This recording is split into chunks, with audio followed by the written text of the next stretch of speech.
Hi, and welcome to this new series called Uncancelled Christmas. Just a few weeks to go before Christmas, but let's look back at the previous year as well, and what a year it has been. And I think what a Christmas it's going to be if all goes to plan. Now, today we're looking at Galatians 6, verse 7 to 10. So I'd like you to turn to that in your Bibles or on your tablet or on your device, and let's read that together.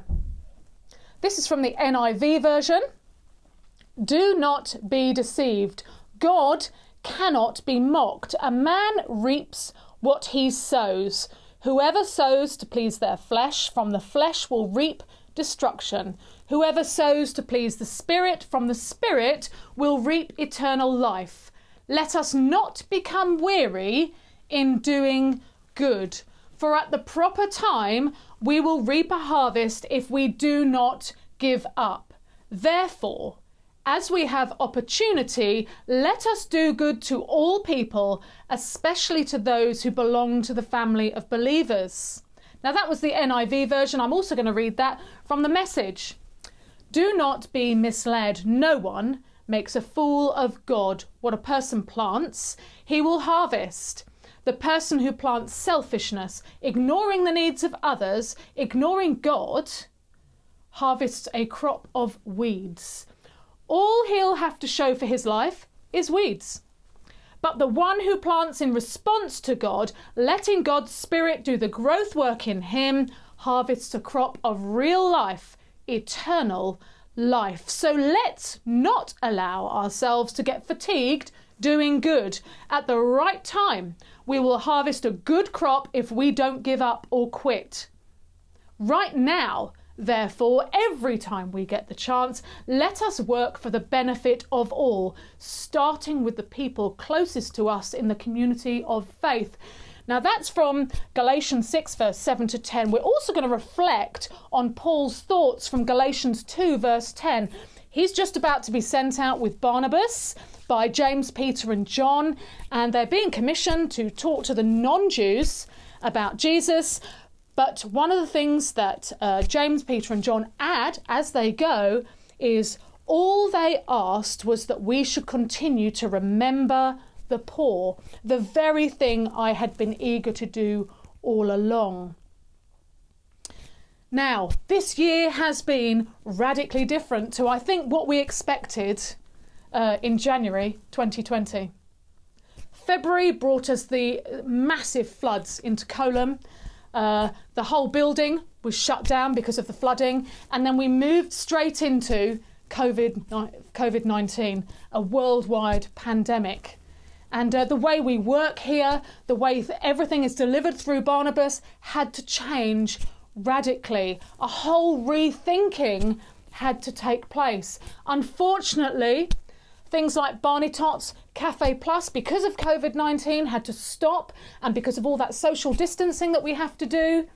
And other projects and other initiatives had to rethink really differently. So, for example, Eclipse, they had to look at the way they work totally differently and reimagine how they can still have impact through schools with bereaved children, but without that direct contact that we're able to have.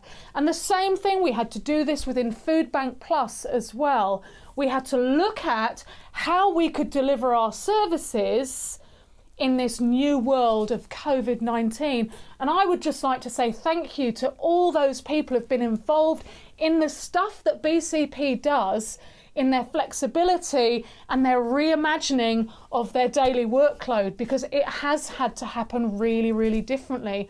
But the good thing is 2021, stuff's going to come back. Barney Tots will come back. Cafe Plus, you know, we're looking at ways we can reopen. And Eclipse, fantastic that in September they were still able to re-engage with children, but through just different mediums. You know, technology is great. Zoom has transformed our lives, whether we like it or not. Zoom and Microsoft Teams has enabled us to do things that perhaps if we didn't have that technology, we couldn't have that contact with people.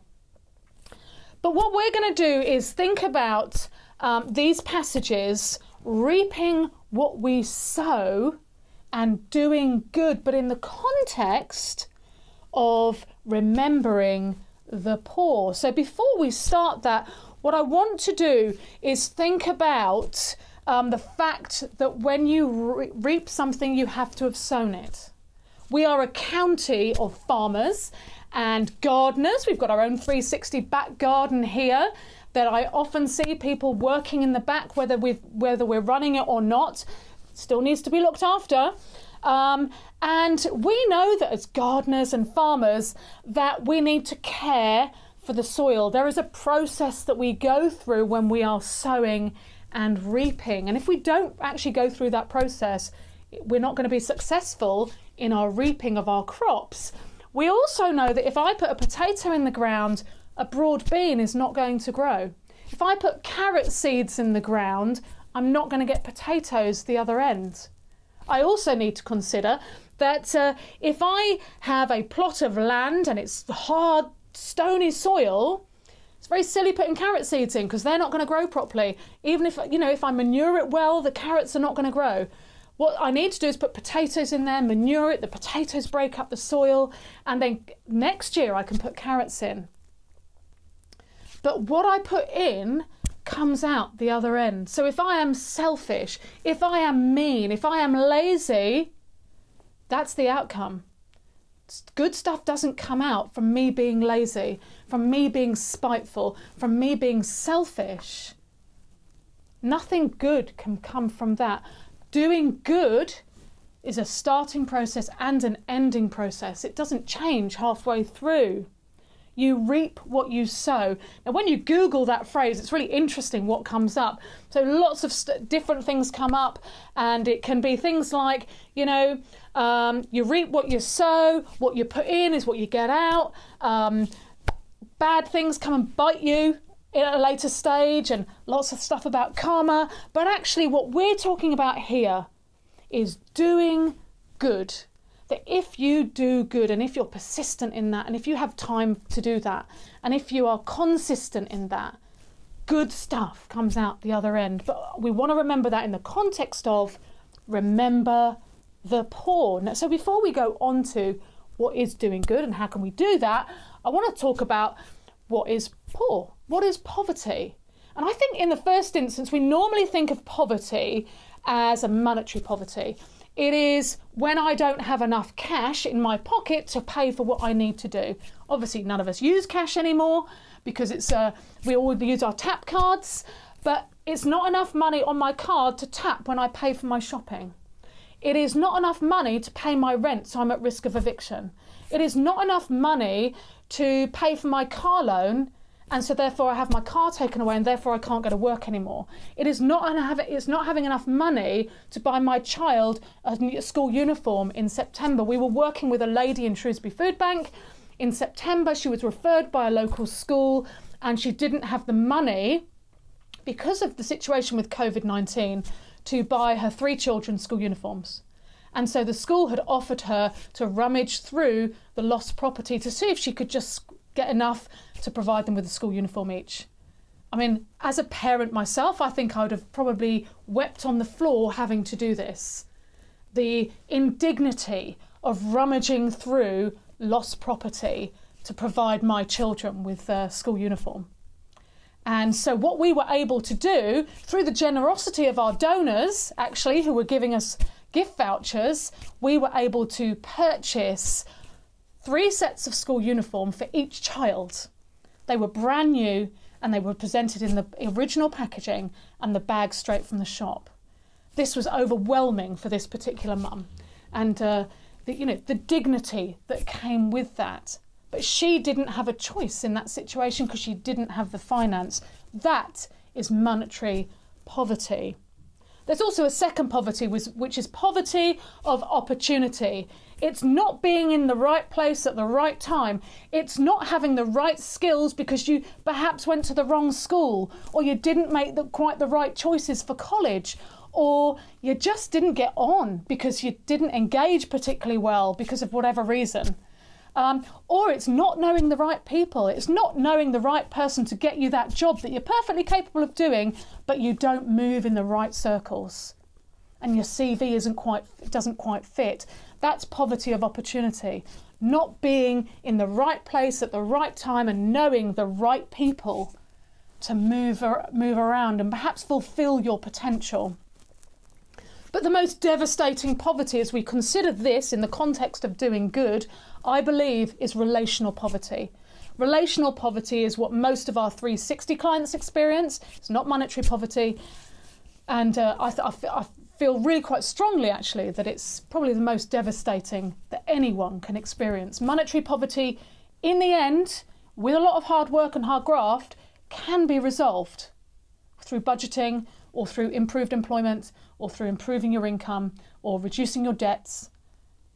Poverty of opportunity can be resolved. But actually, relational poverty can take years to resolve.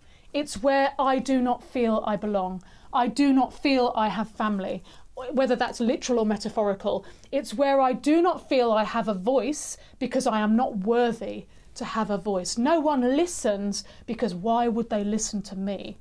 This is relational poverty, where no one would miss me if I wasn't here.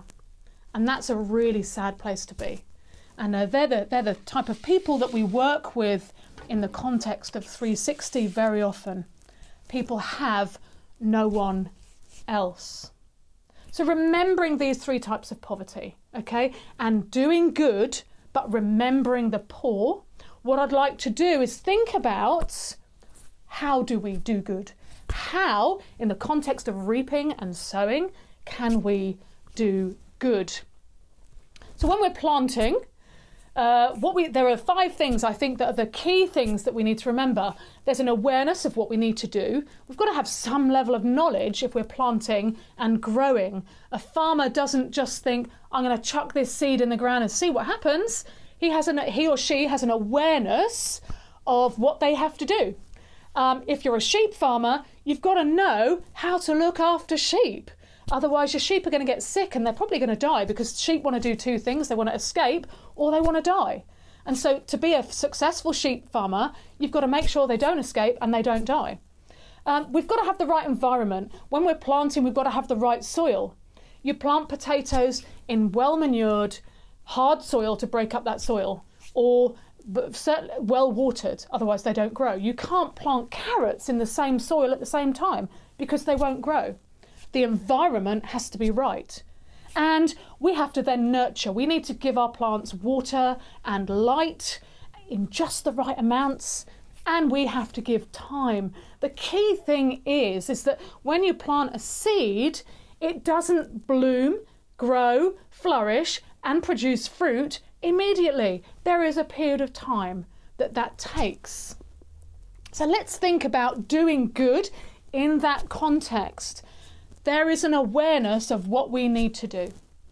There is no point going in blind. There is no point repeating what everyone else is doing. Let's imagine that every farmer in this country decides to become a sheep farmer. That's no good for them. That's no good for our economy. That's no good for our eating, because actually the sheep need to eat and we need to eat other things. We can't just eat lamb. We need to do a bit of planning. We need to perhaps do a little bit of research before we start doing something. We perhaps need to skill ourselves up. But certainly we are all unique. We all have a unique set of skills, unique outlook, unique characteristics that are God-given. So what has God given you to do good? What is in you that you have that you can do good that I can't? Because there's no point having 2 of me. I'd like to talk to you about some people that I work with, some of my colleagues, and I just want to assure you that I have asked permission to use their names, and they have given that permission very trustingly because they don't know what I'm going to say. But the first person that I'd like to introduce you to is Andy Raymond. Now, when we were flooded in February in Colham, this caused devastation for a huge number of families in the area and businesses as well. And we thought as an organisation, what can we do to support people in our community, as we are a community church and a community organisation. What can we do to support people? And one of the things we looked at was an organisation called Acts 435. Now, this is from York. It was set up by the Archbishop of York, and it's a national fundraising site that you put the story of the person on, what they need, how much money it's going to cost, and somebody donates it. We never know who that donor is. We looked and thought, could we do that ourselves? Do we really need to use Acts 435? But actually we decided that there's no point repeating what's out there already. What's the point of setting something up when it's already been done and it works? Let's use it. And so I asked Andy to become my team lead on that, and he does an amazing job. He has a unique set of skills that I am just astounded at. He loves a spreadsheet. He is meticulous in the way he delivers this particular initiative. I can contact him, and literally within an hour he can give me the details because he is so meticulous. He has characteristics that are amazing by working with clients, liaising with support officers, and getting the job done efficiently and well, and an excellent communicator as well. He is doing good through Acts 435, and since February, I'm going to read this so I don't get any of the information wrong. We have supported 24 vulnerable households, that's 12 families and 12 individuals, plus 9 households impacted by the February floods here in Colham. He's raised, through Acts 435, over £7,000 to enable us to purchase things for those clients. Things like washing machines, carpets. Imagine living in your house with no carpets. He's enabled people to have carpets throughout their house. Things like skips to remove flooded items from and damaged items from flood properties, beds, TVs, those things that most of us take for granted every single day. Andy, through his work of doing good, has enabled that to happen, working with Acts 435. When we're planting, we need to create the right environment. The soil needs to be right for the plants that we're doing. I am so excited about the new cafe area at the front of the main building. It's going to be fantastic. But what would happen if we've got this amazing environment where we know we're going to be able to build relationships? We can meet and greet parents from Kids Club. We can run Cafe Plus from it. Barney Tot's mums and parents and carers can be there as well. And it may be a place where some pastoral stuff goes on, or mentoring. But actually, what would happen if we've got this amazing environment but nobody ever showed up? This week we've fed about 135 people in food bank. So what would happen if 135 people rocked up to food bank but none of the team were there? Those 135 people would see a great environment but wouldn't have the people doing good and supporting them. What is the right place, the right environment for you to build relationships? Is it on the school playground? Is it at the local squash club? Is it on the golf course? Is it in a book club? Or is it just over the back garden fence to your neighbour? What is the right environment for you where you can do good? Again, it's going to be different for each person because we are unique, because we are all different. It's going to be different. We all live in different settings. My setting may be totally different to yours. But where can you do good? Interestingly, Oscar Wilde said, "The smallest act of kindness is worth more than the grandest intention." There is no point intending to do something. You've got to do it. Do is an active word. It is a verb. It is a doing word. It is not a passive word. If you're sitting on your armchair, you're fairly passive. It can be quite difficult to get out of the armchair. Once you're up, though, it's much easier to manoeuvre. Sometimes the most difficult part of doing good is getting out of the armchair. But we have to get out of the armchair to do good. We have to move. We have to consider, what can I do? Where is the environment I can work? And what can I do to make a difference to somebody else's life? I'd like to introduce you to somebody else. And at the beginning of the COVID-19 pandemic, he called me and said, "Karen, What can I do? This was Cam Taylor. He is now an integral part of our Marvellous Monday team. He is an amazing asset and he is willing to do anything, and he's here for good, which is really exciting. But Cam, his first thing was, what can I do? And we gave him a job to do. And he is now doing good every Monday morning. He's versatile and he lends himself to any task that needs doing. But the thing he did is he got out of his armchair, metaphorical armchair, and made that call and said, what can I do? And I am grateful for that to him. When we're planting, we also need to nurture our plants. We need to give them just the right amount of light and water. And this is the same with people. They need care. They need to feel listened to. They need to feel valued and a sense of belonging. And I think this is the type of thing we see in Eclipse. That people are listened to. It doesn't matter what age you are, you always need to feel listened to. Part of doing good is being alongside someone or being with them. It may be that you just walk and they just talk, but that is enough. That their voice is heard. It's not about processes and form fillings and outcomes. It's not about squashing people to fit into what we want them to fit into. It's about being with somebody. And again, I want to talk to you about quite a new initiative that we set up, 360 Walk. And again, it had to close, but we've been able to reintroduce it now. And the team leads on that are Ruth and David Summerfield. And the other Monday morning, we had a situation where one of our client volunteers didn't turn up. I have to say I was really concerned about this. He lives on his own, and the thought went through my head, he's had a heart attack and he's died, and nobody knows where he is. My first thing was to ring David and Ruth because they have a really good relationship with him. They nurture him. He feels they are family. He feels Barnabas is family. And I said, can you try and get through to him? See what happens. I'll ring you back in 5 minutes. I rang back in 5 minutes. And in that time, without thought, they had got in their car and they were driving to Church Stretton to go and find this man. Thankfully, when they got to his house, they knocked on the door and he was there in his dressing gown and said, oh, really sorry, I overslept, and didn't have his phone on.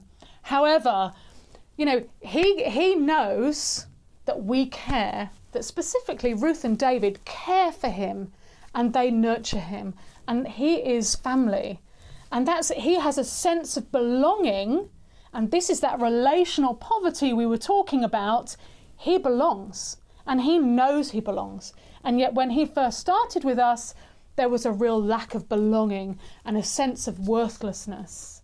And through a whole mechanism, he now knows he belongs, but primarily because of Ruth and David's relationship with him.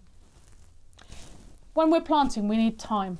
We talked about before you plant the seed, there is a time period before that that becomes fruit. But also we need time. We need to recognise that giving time is sacrificial. It is not easy to give time constantly, week in and week out. The problem is if we don't do that, we let people down. Let's imagine that I'm mentoring somebody and I decide that I say to that person, I'm going to ring you every Tuesday, we'll have a conversation, and that's part of our mentoring process. So we do that for a few weeks, and then after a bit busy one week, so I just think, well, I won't do it today. I'll do it tomorrow. So I'll do it on the Wednesday. How does that person feel Tuesday night that I've not called them? Because I'm just a bit busy. And then the next week, I just think, gosh, that conversation last week was so awkward, I don't want that again. I think I might leave it another week before I've got the courage to actually ring.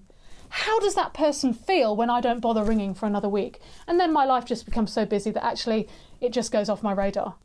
Where is that person now? That person is left in limbo because I had bothered to develop a relationship with them and then I didn't bother to continue. We need to remember that time is important and it is sacrificial. So going back to David and Ruth, I've never been to their house, but I am convinced that on their toilet wall they have this. And it's from Galatians 6 verse 9. So let's not allow ourselves to get fatigued doing good. At the right time, we will harvest a good crop if we don't give up or quit. They are not quitters. And something we were able to introduce through COVID-19 was actually something called 360 Talk. We provided Ruth and David with phones, and they will ring our vulnerable clients week in, week out, without fail, even when they're on holiday. They don't quit. And that's why I'm convinced they've got that on their wall to remind them every day. As we draw to a close, I wonder we might consider why we do good. And then maybe some negative reasons. It may be that I want to be seen to be doing good for my reputation and my status in community, my status amongst my peers, my status in the business world, my status amongst my friends. I want to appear to be a good person. I want to do good so I feel better, because I feel a bit messed up inside. And if I do good to other people, I might feel better about myself. I want to do good because I feel I ought to, and there's no one else to do it. I want to win awards. I want to have accolades. One of the proudest moments this year was winning the Queen's Award from the Queen herself, and accepting that on behalf of the team of Food Bank Plus colleagues for the thousands of hours and the commitment and the time they put in, week out. That was a proud moment. But if that's the end game, let's shut shop. Because actually, if the award or the feeling better or the local accolade or the status is it, there is no point doing it, because I will become tired, I will become fatigued, and I will quit, and I will let people down. Awards, status, they're all bonus items, but they are not it. Nothing is going to work out unless we are spirit-filled and we are doing something because the Spirit tells us to do it and helps us to do it. We will run out of energy, we will run out of steam. Otherwise, we'll do a rubbish job, and we'll resent the team we're working with, we'll resent the time we're giving, and we'll certainly resent the people we're supporting. There is no point doing it. Therefore, we need to do it for the right reasons, because we reap what we sow. So I'm going to leave you with 3 questions. Number 1, what attributes do you have? What characteristics do you have? What uniqueness do you have to do good? What is the unique location, the unique environment that you have to do good? Is it over the garden fence? Is it the workplace? Is it the book club? Is it the squash court? Is it the golf course? Is it the walk that you do every day with your dog and see the same person every day? Start that conversation with that person, and you never know where it might lead. Number 2, what could you bring to another person, a team, or even start something new to do good? What time are you going to need to give to do that? What's going to get you out of the armchair and up and active? Number 3, and the final question, what is tugging on your heart? And what is that in your gut telling you? What is the Spirit saying, come on, and you've not yet responded? When are you going to respond? And how are you going to respond? Do you need to talk to somebody about it? Do you need to go chat to a partner? Do you need to talk to a friend? Do you need to talk to somebody at Barnabas about what you can do, because you know deep inside that you should be doing it, but perhaps you don't know how to. Perhaps you just need to thrash it out. So Desmond Tutu said this: do your little bit of good where you are. It is those little bits of good put all together that overwhelm the world. Do your little bit of good where you are. It is those little bits of good put all together that overwhelm the world. Let's overwhelm the world.